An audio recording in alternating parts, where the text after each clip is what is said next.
So first of all, hello and welcome to another episode of TuneSick Select. I'm joined here by indie pop musician and singer-songwriter Jak Lewis. So we'd like to thank you for taking the time to join us for an interview. And yeah, would you like to introduce yourself? Oh, thanks for having me. And yeah, I'm Jak Lewis, and I'm an indie pop musician.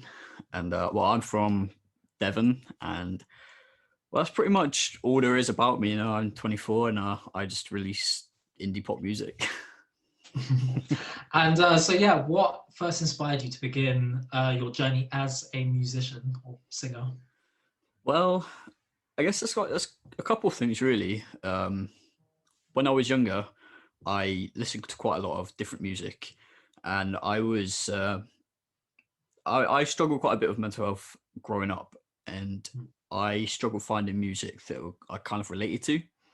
And Mm. so I remember someone saying to me, if there wasn't something out there, if there wasn't music out there, then to create it myself. And so from then on, I've kind of kept those words with me and, tried writing and trying to create something that I could relate to, maybe others could relate to in the same situation. And at first, I struggled with it because I couldn't play an instrument, and I thought, how could I create something? If I couldn't, play something. And obviously, everyone, there's so many musicians out there that don't play instruments and just create such incredible music. And I struggled so much trying to like piece together all these different lyrics and everything. But I kept at it and I kept at it, and eventually I started kind of writing experiences and things like that. And so it really just kind of stemmed from there, just writing music that I could relate to and writing music for my younger self really, and for other Yeah. people that are kind of in the same boat. And do you like remember the first time that you actually picked up a guitar? Like, how did that make you feel? Well, my dad actually bought me a guitar after me pestering him to get me one.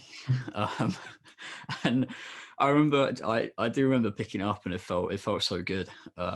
I tried to set up a band with my two sisters who had Oh, keyboards, really? Yeah. and yeah, and my poor dad, he's just listened to us just playing constantly.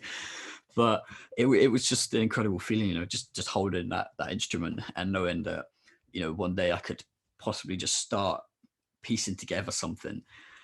And I kept at it and kept at it, and I was just determined. And I think it wasn't until I had an accident where I actually broke my leg, where I Oh, yeah. Mhm. kind of took a step back from everything around me and thought, maybe this is kind of like a weird sign that Mhm. I should put my undervolted attention and time into this, because I've got the time now whilst I'm healing from this injury to really dedicate myself to trying to learn this instrument, because I was Mhm. terrified at the thought of trying to learn this instrument, because it was constantly just sat there at the end of my bed just staring at me, and I was like, oh, I really want to play it, but I'm so scared to learn it. I'm terrified. But I thought, no, can't do this anymore. I'm gonna just play it. So I just practiced and practiced, and So yeah, you it's kind just of one. perseverance and lots of hours sort of behind it. Yeah. Yeah, just yelling at myself, just constant arguments with myself, like, come on, I can do it. Yeah. And did you ever have the opportunity to play with an electric guitar? And how does it kind of compare to let's say an electroacoustic or an acoustic guitar? Well, I I had this like really small electric guitar that I got, and I didn't realize the difference between that and an electroacoustic, because I was always rehearsing and practicing on electroacoustic, and I absolutely loved it. I loved the sound of it. And then I thought, well, I'll try with a proper electric guitar, and the difference was just astounding. It just kind of threw me back. I was like, oh wow, it's got so much, like you could change everything about it. You could change how it sounds. You can do everything with it, and in a way it was easier to play because the strings they felt easier to play. But I'm glad I started with the acoustic, because it was challenging, and it was something that challenged me, and it was something that I kind of like proved to myself that I could do. and it just kept me determined. It just kept me positive in a way. So it was just great. But I just love playing the both instruments. They're great, and they complement each other really great. Oh yeah, 100%. And would you say you have a specific style with your music, and kind of what inspired this? Do you know what? I don't actually think I've got a specific style. You know, I listen back to old songs I've recorded, or just like random bits that I've just done, and there's never really any distinctive style that any of them have gone in. Especially my like new song that I've done. Like I had no plan for that, and the way it went was just completely different to how any of my other songs have gone. And yet I'm happy with every single direction every song I've created has gone, because I feel like I've just kind of got, I don't know, like a openness to how they sound. You know, never got really any kind of like strict direction of how I want them to sound. Of course. And I don't know, it's just I kind of just love playing both guitars. You know, it's so hard to just choose between the both guitars and they're both good. And would you say that, kind of touching back on the past, would you say that music has always been in the family, or were you the first to sort of begin that career path? Well, my cousin, who's a bit younger than me, she's very into music. She's amazing. But apart from that, there's never really been any kind of like music in the family. There's always I mean, my family is generally quite creative. It's always been drawing, painting, photography, all that kind of stuff in the family, but there's never been any kind of music. And so when I kind of stood up and said I want to kind of do this, everyone kind of looked at me and thought, okay, it's different, but we're here for it. So well, you've certainly done it now. You're on your path into the industry, which is great. So, and obviously, a lot of musicians start off on platforms such as YouTube, or they start busking. How did you kind of begin to transition this into recording your first songs in the studio? Well, I remember I was doing some open mics, and I was constantly writing original songs. I was just I don't know. I was just obsessed with just writing original songs. I couldn't sit down and just learn a cover. I don't know why. Every time I tried to, I just kept steering away and just writing original music. Just wasn't your style, sort of thing. Yeah. I just couldn't get into it. I was like, nope, changing this. And when I was at open mics, I'd play original songs, and then people would be like, "Oh, we really love a recorded version of this," or something like that. And I get home and I think, well, quite a lot of people said they'd like a recorded version of this. And I mean, I've got a lead here, I've got a mic here. I could do just a rough version or something. And so it started out just that, like a rough recording that I could give to friends or family. And then it kind of just grew from there. Like I thought, oh, this was like, it was okay. Like, it wasn't as stressful as I thought, just trying to record the guitar bit and then the vocals on top, because I thought it was going to be really stressful. Obviously there's so much more that goes into it, but the rough version was like, because I was only just going to just record the guitar and the vocals, and that was it. But doing that, it wasn't stressful as I thought. So I thought, oh, maybe I could just add some instruments to it and do a bit of editing here and there, like just getting rid of like the deep gasps and the breathing and all that, you know. Of course, yeah. and so I just grew from there. Like I thought, oh, this sounded okay. I might put it online and put it on SoundCloud and YouTube and just post it here and there. And I started getting views on it and support from different people in different places. I thought, oh, people want to hear this stuff, so I'll do some more. I've got so many more originals. I've got like books full, so I could filter through and see which ones I like the most and just start recording them and uploading them. And so it just really went from there. You know? Yeah. And obviously it takes quite a while though, at the same time, like you said, and I imagine quite a lot of patience to kind of record even a single, by comparison even to an EP, let's say, and then obviously a studio album, that's even more. But yeah, So yeah, have you got any memories that sort of stand out that took place during the recording process that you have, like, you know, that kind of remind you on your rainy days and you're like, oh, that was a thing. Um, yeah, I think so I was recording a song.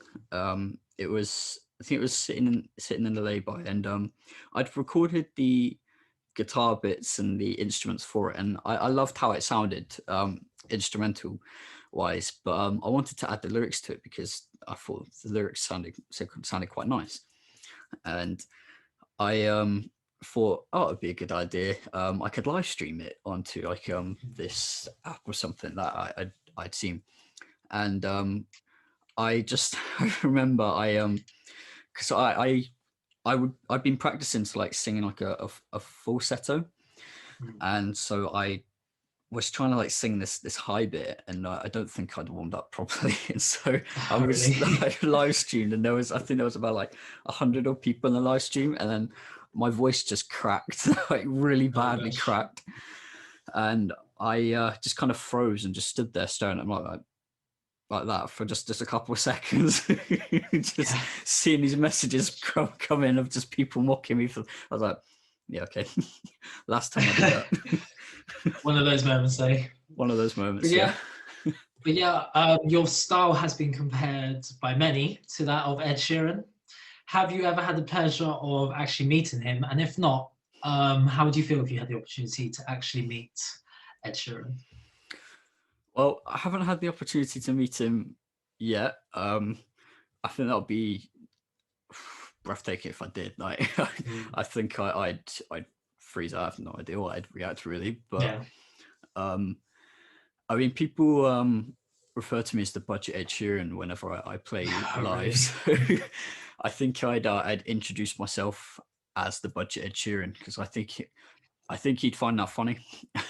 Yeah. Well, I mean, And I've heard he's quite a humble guy, obviously, having had his first sort of gig, sort of busking himself, really, busking in London pubs. And yeah, so I can imagine he would sort of find humor and then get along quite well. yeah, yeah, he's definitely an inspiration to me, definitely, because Mm. of the way he's kind of grown as an artist. You know, he started from the real bottom, like busking and being homeless as well, and just rising from there with nothing, and just getting to where he is now. You know, just being him. Yeah. He's not the guy who goes out, wearing the expensive clothes. He just goes out in the shirt, the jeans, and the guitar, and that's him. And it's just Yeah. incredible to see. Just incredibly down to earth and humble in that respect. Mm. Yeah, it's definitely someone I want to follow, like Mm.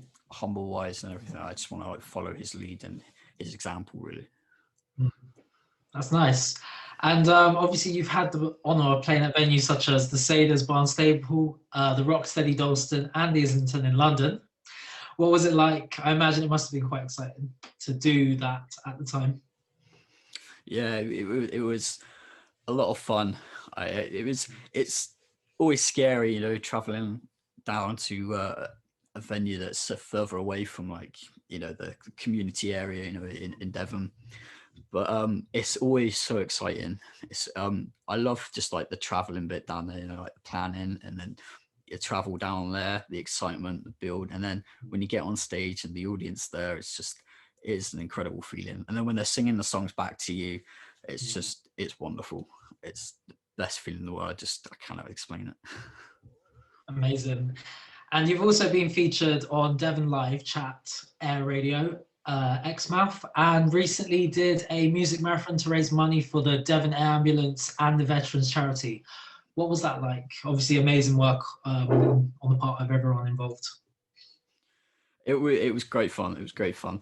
Yeah. I had a few technical difficulties on my end, but then I ended up closing the show for the charity, which was incredible. There were so many talented people. So I'd watched throughout the day, and it was incredible to follow up after them. But it was wonderful to be a part of something so amazing. Whenever I get offered the chance to be a part of charity fundraising, it's just something that I jump at because, you know, it's just a wonderful thing to do.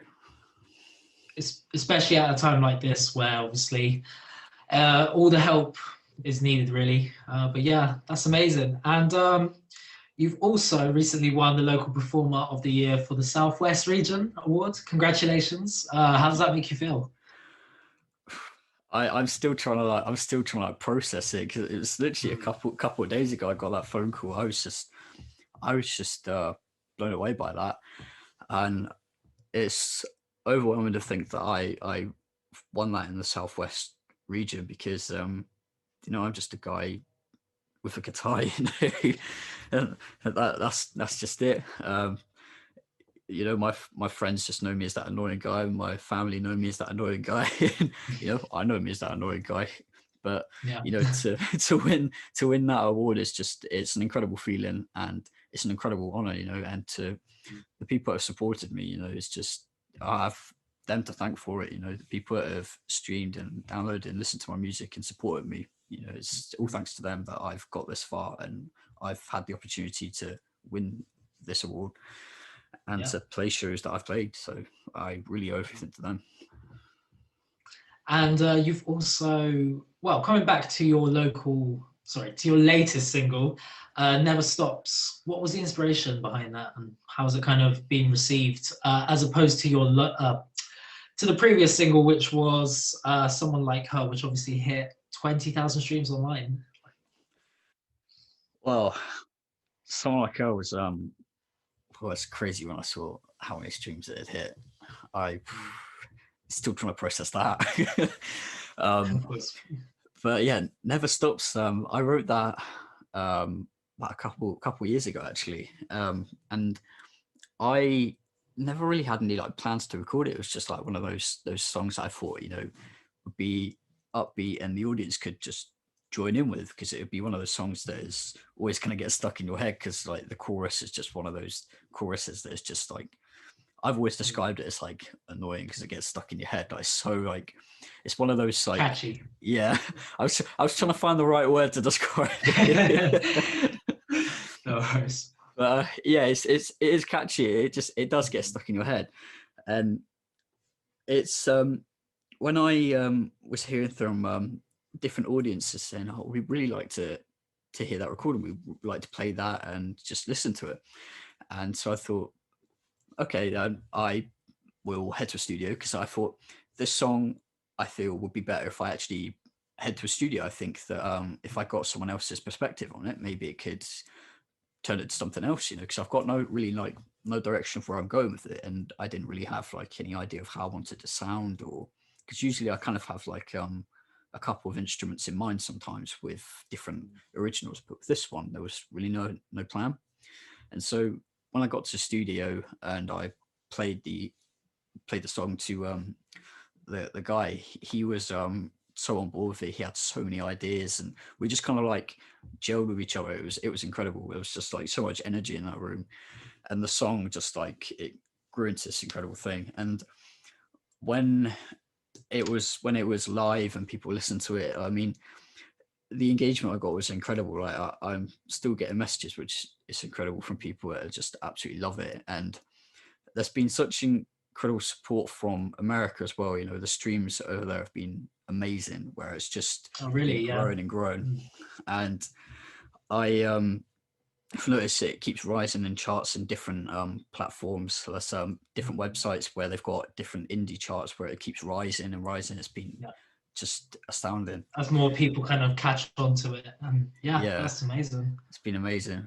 But compared to Someone Like Her, because they're two very different songs, I guess for people that have been around since Someone Like Her, and then to hear Never Stops, it kind of depends which one, like which sound they prefer. But so far, people have liked both different styles, because they have been very different styles. And so far, whenever I've spoken to people about how would you like the style change, is it something that you think I should carry on with or something, and they've absolutely loved it. They loved like the idea of having the two different styles, and like an EP of the two different styles on, and Yeah. someone like her is still growing in streams and shares, which is great because I love that song, and it's a song that's really close to my heart, and Never Stops is still rising with it as well. Yeah. So it's great to see the two that are still with each other, but still like Just so kind far. of offsetting each other with the styles. Yeah. Yeah, And obviously, that's something Ed Sheeran is also quite well known for. He's touched on so many genres, you know. He's done so many collabs, and yeah, hopefully you can actually do some collabs in the future as well. That'd be amazing that would to be a keep seeing dream. these genres come out with your music. And obviously we talked a little bit before. You've got an EP out. Did you say you were working on another EP? I think. Yeah, working on another one. Yeah. And also, would you ever consider maybe, obviously down the line, releasing a full studio album potentially as well? Obviously, that would be a lot of work. Yeah, God, it's definitely something I really, really want to do. Yeah, I've got so many ideas for so many songs and different instruments that I want to include, and so many different styles that I want to like kind of merge and all that. Yeah. That I just want to like throw together. There's so many ideas that I just want to really do. So it's definitely something that I'm on board with. Perfect. And if you could produce a track with anyone, who would it be and why? That's a question. Do you know what? A tricky one. Yeah. I think do you know what? It's quite strange because I don't think anyone would kind of like guess I'd say this, but I'd say Lady Gaga. And wow. Have you been watching her latest performance on the inauguration of Joe Biden? Where I she did. performed? I did, yeah. Powerful Incredible. voice. Yeah, she is absolutely incredible. I think the reason I want to collaborate with her is just she's so just open, you know, she's just so open and kind, and her writing is just so free, you know, there's no kind of like blurred lines of it, you know, she loves everyone, she's there for everyone, she's kind of like, I feel like she kind of represents everyone in the kind of like, you know, the people who feel like they don't have anyone, she kind of just, I feel like she kind of just stands there for them. Brings them into her work. Yeah. Yeah. No, 100%. And good answer. What would you say is your biggest achievement so far, and why? Well, there are so many things that I've had the opportunity to do. There's so many things that I could draw on, but I guess from that phone call the other day, my biggest achievement is honestly winning that award. That's just, of course, that is incredible. It's the top of that right now. Yeah. Where would you say you see yourself in 5 years' time? Well, my dream for 5 years' time, I mean, or I hope to see myself, maybe fingers crossed, is maybe opening shows for some well-known artists, or maybe doing some tours here and there of like maybe a full studio album or something like that. That would be amazing. Yeah. Or even releasing like a full studio album. That would be just mind-blowing. That would be just amazing. I'd love that. Who knows? Maybe Ed Sheeran will tune in and give you an opportunity in the future. Oh, that would be amazing. And so yeah, obviously, if there's any advice that you could give the viewers watching, what would it be? Well, my advice would be just never give up, because, you know, I was so close to giving up, you know, when I was learning guitar and when I couldn't play any instruments, because I said earlier, you know, there are so many people that could play instruments, so many artists that can play instruments, and you see, well, they write music, maybe I have to play an instrument, but then there are so many artists that don't play instruments and they still write amazing music. Yeah. And my advice is, yeah, just never give up. You know, if you have a dream and you want to do that, just never ever give up. Just keep going, because there's always light at the end of the tunnel for it. Of course, that's wonderful. And yeah, so you've got a website. Where can we find sort of your social medias? And yeah, if there's any content that you want to get out there, where can everyone find it? Well, if you search Jack Lewis on Facebook, that is where I post pretty much everything, as well as Instagram. You'll find pretty much everything, from like behind the scenes to links to my music. I also have a website, like you mentioned, which is Jack Lewis Music .blogspot, where you can find everything you need to know about me, my music, latest music videos, and YouTube as well, which is a great platform because you can post everything there. Where you can find, yeah, it's just amazing. Yeah, you can find my music videos for songs that I've released, and you can find the new song "Never Stops," which is on there. There we go. And obviously, once again, thanks for taking the time to do this interview with us here at TuneSick. And yeah, we look forward to hearing much, much more from you in future. Oh, thanks for having me. It's been amazing. You're welcome. And to the viewers watching, thanks for having us again for another episode of TuneSick Select. We'll be back with another episode with another artist very, very soon. So stay tuned. And thanks. Remember to share us on Google, Facebook, YouTube, and Twitter.